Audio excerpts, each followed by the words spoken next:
Supreme court ने article 63A की तशरीह का फैसला कलअदम करार दे दिया। सुप्रीम कोर्ट बार एसोसिएशन की नजरसानी अपील मुतफिका तौर पर मंजूर कर ली गई। 5 रुकनी बेंच में से किसी ने मुखालिफत नहीं की। तहरीक इंसाफ का आर्टिकल 63A तशरीह केस का बाइकॉट। चीफ जस्टिस और अली जफर के दरमियान कुछ तल्ख जुमलों का तबादला। अली जफर ने कहा, हुकूमत आपके लिए आईनी तरामीम और जुडिशल पैकेज ला रही है। अगर आपने फैसला दिया तो ये हॉर्स ट्रेडिंग की इजाजत होगी। अगर बानी पीटीआई को इजाजत नहीं देंगे तो पेश नहीं होंगे। चीफ जस्टिस ने रिमार्क्स दिए, अब आप हद क्रॉस करके फैसले से पहले तौहीन अमेज बातें कर रहे हैं। हम आपको तौहीन अदालत का नोटिस कर सकते हैं। ये बहुत बड़ा बयान है, ऐसी बात की इजाजत नहीं देंगे। आप सियासी गुफ्तगू कर रहे हैं ताकि कल सुर्खी लगे। अली जफर, आप क्यों एक फैसले से घबरा रहे हैं? जस्टिस जमाल खान मुंदखिल ने रिमार्क्स दिए, आप कैसे कह सकते हैं कि हॉर्स ट्रेडिंग की इजाजत दे रहे हैं? अली जफर ने कहा, अगले 7 मिनट में कमरा अदालत से बाहर रहूंगा। चीफ जस्टिस ने रिमार्क्स दिए, वेरी गुड, हम भी यही चाहते हैं। क्या कोई जज हल्फ उठाकर कह सकता है कि आइन की इस शिक से खुश नहीं हूँ?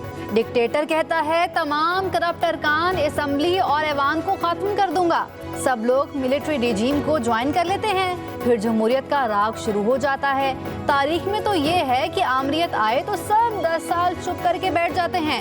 चीफ जस्टिस काजी फाइज ईसा के रिमार्क्स कहा, अरकान असेंबली या सियासी जमातें किसी जज या चीफ जस्टिस के मातहत नहीं होती।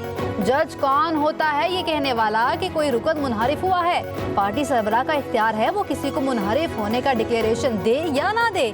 एक पार्टी सरबराह का इख्तियार एक जज इस्तेमाल करे तो क्या ये जमहूरी होगा? जज तो मुंतखब नहीं होते।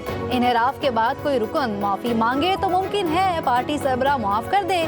मैग्ना कार्टा के बाद बरतानवी जमहूरियत से आज तक वहाँ कई लोग नाखुश हैं। इसके बावजूद वहाँ जमहूरियत चल रही है, यहाँ भी जमहूरियत चलने दें। 63A का फैसला सिर्फ एक जज के मार्जिन से अक्सरियती फैसला है। क्या एक शख्स की राय पूरी मुंतखब पार्लियामान पर हावी है? जमहूरियत इसलिए डिरेल होती रही कि ये अदालत गलत इकदामात की तौसीक करती रही। चीफ जस्टिस काजी फाइज ईसा के रिमार्क्स। जस्टिस नईम अख्तर अफगान ने रिमार्क्स दिए, कल यहाँ कहा गया कि पीटीआई के खिलाफ फैसला देकर देखें, क्या ऐसे डरा धमका कर फैसले लेंगे? सोशल मीडिया पर चल रहा होता है, फलां जज ने एक ठा कर दिया, फलां ने वो ठा कर दिया। इदारों को हम बनाएं, शख्सियात को नहीं। चीफ जस्टिस ने रिमार्क्स दिए, क्या मुझे आप गारंटी दे सकते हैं कि मैं कल जिंदा रहूंगा? हो सकता है ये मेरी आखिरी सांस हो। अली जफर ने कहा, पार्लियामान को अगर ये तशरीह पसंद ना हो तो वो कोई दूसरी कानून साजी कर सकती है।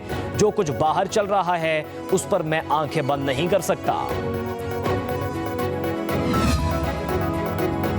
सदारती रेफरेंस पर फैसला नहीं राय है, तो इस पर अमल दरामद कैसे हो रहा है? क्या सदर ने कहा था कि ये राय आ गई है, अब एक हुकूमत को गिरा दो? जस्टिस जमाल मुंदखिल के रिमार्क्स। चीफ जस्टिस ने रिमार्क्स दिए, अली जफर, आपको याद है हासिल बजिंजो ने एक सेनेट इलेक्शन पर क्या कहा था? सेनेट जैसे इदारे में इलेक्शन के दौरान कैमरे लगाए गए। आप दलाइल दें, शायद हम ये नजरसानी दरख्वास्त मुस्तरद भी कर सकते हैं। हमारी ख्वाहिश थी कि हम आपको सुनते। बैरिस्टर अली जफर के बतौर अदालती मुआविन सुप्रीम कोर्ट में दलाइल कहा, सुप्रीम कोर्ट ने सदारती रेफरेंस और आईनी दरखास्तों को गलत तौर पर एक साथ जोड़ा। नजरसानी का दायरा इख्तियार महदूद होता है। अली जफर का तमाम जजेस को आपस में मिल बैठने का मशवरा। चीफ जस्टिस ने कहा, हमारा भी मशवरा है, आप तमाम सियासी जमातें मिल बैठकर मामला तय कर लें। चीफ जस्टिस के रिमार्क्स पर कमरा अदालत में कहे। चीफ जस्टिस ने रिमार्क्स दिए, जजेस के दरमियान कोई लड़ाई नहीं है, ऐसा नहीं है कि इदारा टूट गया है। पीपल्स पार्टी के वकील फारूक एच नाइक ने दलाइल दिए, वोट ना गिने जाने का कानून या असूल दुनिया में कहीं नहीं। बरतानिया में फ्लोर क्रॉसिंग की इजाजत है, अमेरिका और कनाडा में भी यही प्रैक्टिस है। आर्टिकल 63A का फैसला कलअदम करार देकर सुप्रीम कोर्ट ने आइन को दोबारा लिखने का गलत करार दिया। नून लीग के रहनुमा और साबिक वज़ीर आला पंजाब हमजा शहबाज कहते हैं कि आइन की तशरीह की बजाय इसमें तहरीफ की गई थी। गुज़श्ता फैसले को बुनियाद बनाकर पंजाब में हुकूमत को गिराया गया। जमहूरी अमल का रास्ता रोकने के हरवे को सुप्रीम कोर्ट ने कलअदम करार दिया है। हम फैसले का खैर मकदम करते हैं। लीगी रहनुमा तलाल चौधरी ने कहा, मर्जी के फैसलों से मुल्क और मईशत को नुकसान पहुंचा। गुड टू सी यू कहने वाले जज ने आइन को रीराइट करने की कोशिश की। आज आइन और कानून की बालादस्ती साबित हुई है। आईनी तरमीम हैरत है इस बात पर कि उन्हें इस बात में उजलत किस चीज़ की। इस तरीके से लोगों पर एमरजेंसी मुसल्लत करके अन्य व जिस तरह भी वो चाहें हम बिल की मंजूरी दे दें। ये बिल अपनी तफसीलात के साथ इस काबिल नहीं है कि उसको पास किया जाए, इसको सपोर्ट किया जाए। किसी भी कीमत पर हुकूमत के साथ प्लस होने के लिए आमादा नहीं है। मौलाना फजलुर रहमान ने 63A पर नजरसानी का फैसला तस्लीम कर लिया। आईनी तरामीम का बिल मौखर करने का मुतालबा। न्यूज़ कॉन्फ्रेंस में कहा, आईनी तरामीम के लिए उजलत किस चीज़ की है? हुकूमत एसईओ कॉन्फ्रेंस तक बिल मौखर कर दे, अपोजिशन भी एहतजाज ना करे। कॉन्फ्रेंस के लिए इस्लामाबाद आने वाले मेहमानों को खुशामदीद कहते हैं। बोले, आईनी तरामीम के मामले में हम हुकूमत के साथ प्लस होने को तैयार नहीं। आईनी तरामीम ऐसा बिल नहीं जिसे मंजूर किया जाए।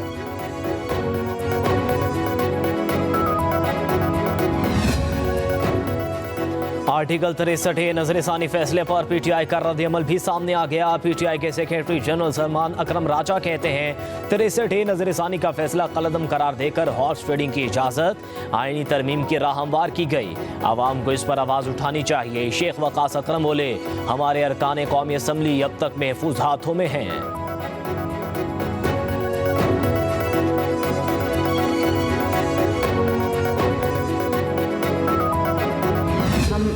हिम्मत कार्ड जो है वो देने जा रहे हैं। पंजाब में 65,000 खसूसी अफराद को ये कार्ड जो है वो आज से मिलना शुरू हो जाएगा। जो ज़हनी मफलूज है वो ये लोग हैं जिनसे ना काम होता है ना किसी को करने देते हैं। खैबर पख्तूनख्वा में अल्लाह ताला ने आपको दिया हुआ है, आपको वो अवाम की खिदमत के लिए इस्तेमाल करना चाहिए, ना कि दूसरे सूबे पे हमला करने के लिए। ये जो पैसा आप खर्च रहे हैं पंजाब पे हमला आवर होने के लिए, ये खैबर पख्तूनख्वा के अवाम की अमानत है। पंजाब में कानून है, कानून पे अमल दरामद है। इस कौम ने तरक्की की है, वो गिराओ जलाओ से तरक्की नहीं की, उसने मेहनत से तरक्की की है, यकसुई से तरक्की की है। ज़हनी मफलूज लोग खुद काम करते हैं, ना किसी दूसरे को करने देते हैं। वज़ीर आला पंजाब मरियम नवाज कहती हैं, खैबर पख्तूनख्वा के वसाइल को पंजाब पर हमले के बजाय अवाम पर खर्च करना चाहिए। पंजाब पर हमला करने के लिए जो पैसा खर्च कर रहे हैं, ये खैबर पख्तूनख्वा के अवाम की इमानत है। सूबे में कानून की अमलदारी पर कोई समझौता नहीं होगा। कानून हाथ में लेने वालों से हरगिज रियायत नहीं होगी। विफाकी अकाइयों को लड़ाने की बात करना काबिले मजम्मत है। मरियम नवाज ने कहा कि कोई भूल में ना रहे, तखरीबी अनासिर से निमटना आता है। तरक्की जलाओ गिराओ और तखरीबकारी से नहीं, यकसुई और मेहनत से होगी। पंजाब में 1 साल पहले रोटी की कीमत 25 रुपए थी, आज 12 रुपए है। नून लीग जब भी हुकूमत में आती है मुल्क का सोचती है। वज़ीर आला पंजाब ने हिम्मत कार्ड मंसूबे का इफ्तिताह कर दिया। कहा, खुसूसी अफराद को कौमी धारे में शामिल करना तरजीह है। मेट्रो बस में हिम्मत कार्ड दिखाकर मुफ्त सफर करने की इजाजत होगी। पाकिस्तान मलेशिया के साथ बरादराना ताल्लुकात चाहता है। मलेशियन वज़ीर आज़म से मुलाकात बामायनी रही, ताल्लुकात को बुलंदियों तक पहुँचाने के कहा है। वज़ीर आज़म शहबाज शरीफ की मलेशियन वज़ीर आज़म के हमरा न्यूज़ कॉन्फ्रेंस कहा, दो तरफा तिजारत को मज़ीद बढ़ाएंगे, दोनों मुल्क मिलकर सरमायाकारी में ताउन करेंगे। वज़ीर आज़म शहबाज शरीफ से मलेशिया के वज़ीर आज़म अनवर इब्राहिम की मुलाकात में इलाकाई आलमी मसाइल, उम्मत मुस्लिमा को दरपेश मसाइल का अहाता, मुश्तरका वज़ारती कमीशन और दो तरफा मुशावरत बढ़ाने के लिए हिकमत अमली की हिमायत पर जोर। वज़ीर आज़म हाउस पहुँचने पर अनवर इब्राहिम को गार्ड ऑफ ऑनर पेश।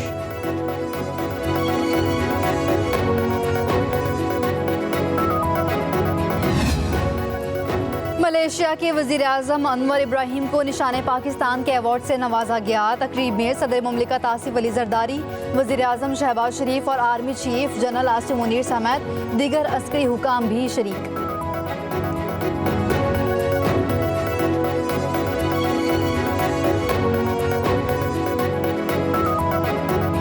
एहतजाज की कॉल कल की दे दी गई है। पीटीआई भी पाकिस्तान की जमात है। जब कोई हेड ऑफ स्टेट यहाँ पे मौजूद हो और आप उस टाइम प्लान कर रहे हो कि हमने इस्लामाबाद के ऊपर धावा बोलना है, ये किसी भी तरीके से मुनासिब नहीं है। बड़ी थिन लाइन है कि इस टाइम पे हम हर तरह की अरेंजमेंट भी करें और उसके बाद कोई कहे कि जी हमने डी चौक पहुँचना है या इस्लामाबाद पे धावा बोलना है, तो उसके ऊपर अगर कोई आएगा और जो हाथ चढ़ेगा, कोई ये ना कहे कि जी इनके साथ नरमी करनी है। मलेशिया के वज़ीर-ए-आज़म इस्लामाबाद में हैं और तहरीक इंसाफ ने एहतजाज की कॉल दे दी। पीटीआई वालों से कहूंगा, जब कोई सरबरा मुमलिकत पाकिस्तान के दौरे पर हो तो एहतजाज ना करें, तैयारी मुकम्मल है, फिर कोई शिकवा ना करें। इस्लामाबाद की सिक्योरिटी पर समझौता नहीं करेंगे। वज़ीर दाखिला मोहसिन नकवी की न्यूज़ कॉन्फ्रेंस। कहा, इस्लामाबाद पर किसी ने धावा बोला तो कोई नरमी नहीं होगी। आप दूसरे सूबों से भी लोगों को बुला रहे हैं। एहतजाज सबका हक है, लेकिन मुल्क की इज्जत का भी ख्याल रखें।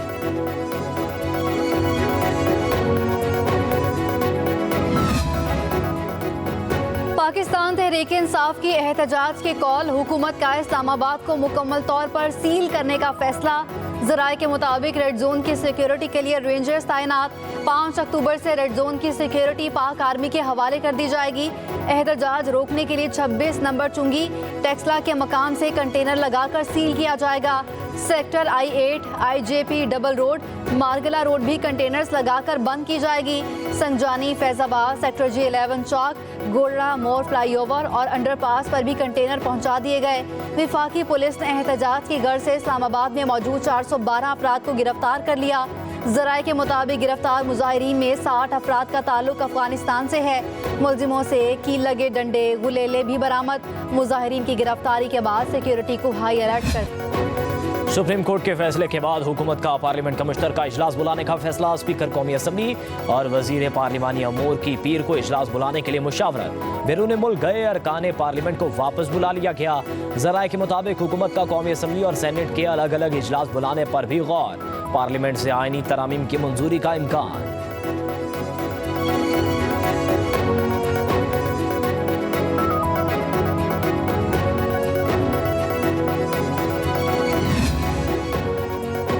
आईनी तरमीम के लिए नंबर पूरे नहीं, नंबर पूरे करने के लिए बातचीत जारी है। गवर्नर खैबर पख्तूनख्वा फैसल करीम कुंडी की पब्लिक न्यूज़ के प्रोग्राम पाकिस्तान फ्रंट में गुफ्तगू बोले।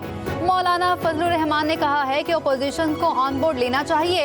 मौलाना आजकल पीटीआई के साथ मीठे मीठे हैं। देखिए मुकम्मल प्रोग्राम आज रात 10:03 पर सिर्फ पब्लिक न्यूज़ पर।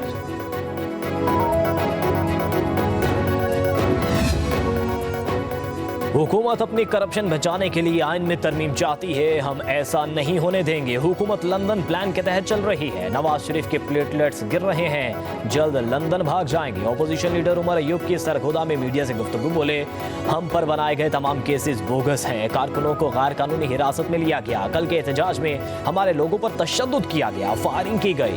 शहबाज शरीफ, मरियम नवाज, मोहसिन नकवी, डॉक्टर उस्मान अनवर की एमा पर हम पर केस बनाए गए। इस्लामाबाद में 4 अक्टूबर को हर हाल में एहतजाज होगा, ये हमारा आईनी हक है।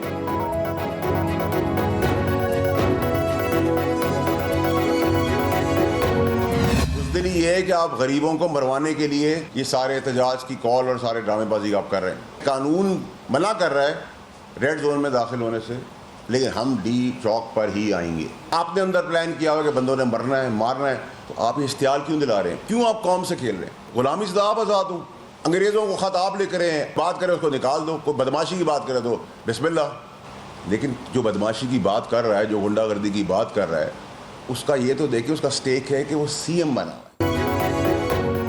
पीटीआई लाशों के ढेर का इंतजार कर रही है। गरीबों के बच्चों को मरवाने के लिए एहतजाज की कॉल दी जा रही है। वजीर आला खैबर पख्तूनख्वा गुंडागर्दी और बदमाशी की बात कर रहा है। हम इसलिए रेड जोन आना चाहते हैं। वो कहते हैं कि लड़ाई हो, वहाँ किसी को गोली लग गई तो FIR आपके खिलाफ होगी। बानी पीटीआई सबसे पहले अपने बेटों को पाकिस्तान बुलाएं। सेनेटर फैसल वावड़ा की न्यूज़ कॉन्फ्रेंस बोले, बानी पीटीआई को फिक्र है कि मुल्क की समत सीधी हो गई, गैर मुल्की शख्सियात आ रही हैं, मईशत ठीक हो रही है। फैसल वावड़ा खुद एक प्यादा हैं, उन्हें वजाहत करनी चाहिए कि वो किसकी हिदायत पर भगोड़े बने। मशीर इत्तलात KP बैरिस्टर सैफ का फैसल वावड़ा के बयान पर रद्द-ए-अमल कहा, नून लीग सरकारी वसाइल और कौमी इदारों को अपनी सियासत के लिए इस्तेमाल कर रही है। तसादुम की सियासत वफाकी हुकूमत की जानिब से की जा रही है। आईने पाकिस्तान ने हमें एहतजाज का हक दिया है।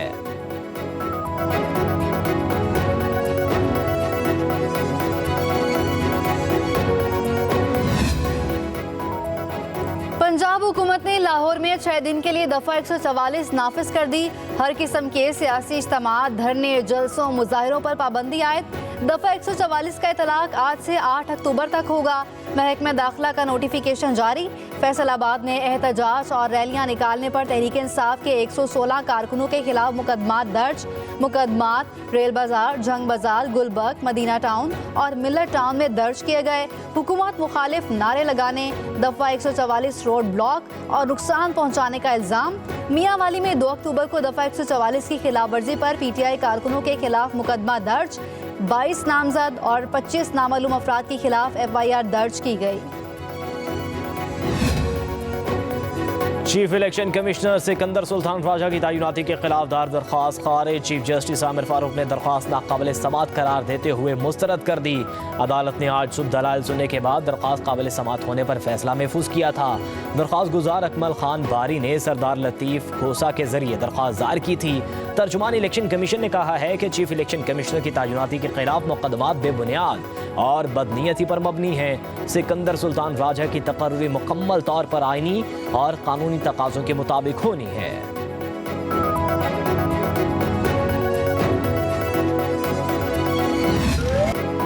अडियाला जेल के लापता deputy superintendent Mohammad Akram बरतरफ। Assistant superintendent रियाज खान और 2 वार्ड भी नौकरी से फारिग। अफसरों को जेल में कत्ल की इंक्वायरी में कसूरवार साबित होने पर नौकरी से बर्खास्त किया गया।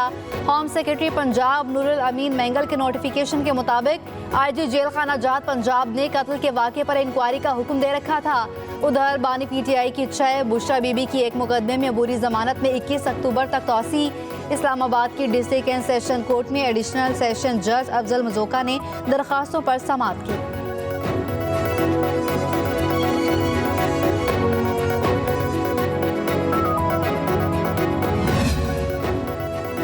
मजलूम फ़लस्तीनियों की नस्ल कशी की जा रही है। इसराइल फ़लस्तीन पर कब्जा करना चाहता है। फ़लस्तीन में हज़ारों बच्चों को शहीद किया गया, किसी को कोई परवाह नहीं। चेयरमैन पीपल्स पार्टी बिलावल भुट्टो जरदारी की अमीर जमात इस्लामी के हमरा न्यूज़ कॉन्फ्रेंस बोले, गजा में जारी जंग दीगर मुल्कों तक फैल रही है। सियासी कायदीन को ईरान में शहीद किया गया। फ़लस्तीन के मसले पर मुस्लिम उम्मा को एक पेज पर होना चाहिए। हाफिज नईमुर रहमान ने कहा, फ़लस्तीन के मसले पर पूरी मुस्लिम दुनिया को साथ देना होगा।